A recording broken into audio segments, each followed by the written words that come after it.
আসসালামু আলাইকুম। ব্লগটা শুরু করলাম সন্ধ্যা থেকে। আমি সন্ধ্যার সময় এখানে তোমাদের ভাইয়ার জন্য গরুর মাংস রান্না করছিলাম, কারণ ২-১ দিন ধরে সে অনেক বেশি অসুস্থ ছিল অতিরিক্ত শীত পড়ার কারণে। এই জন্য আর কি ওর জন্য আমি একটু ঝাল ঝাল করে গরুর মাংস রান্না করছিলাম।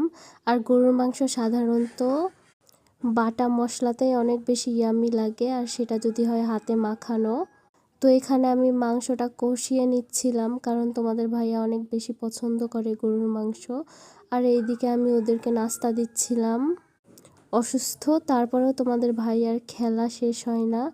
আব্বু এখানে মোগলাই পরোটা নিয়ে আসছিল, এই জন্য ওর জন্য আমি আর কি রেডি করে দিচ্ছিলাম।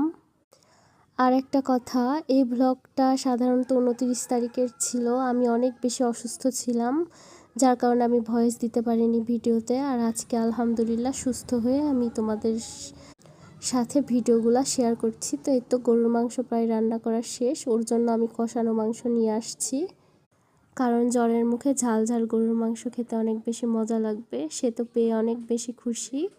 তো গাইস, তোমরা সবাই দোয়া করবে তোমাদের ভাইয়া এবং আমার জন্য।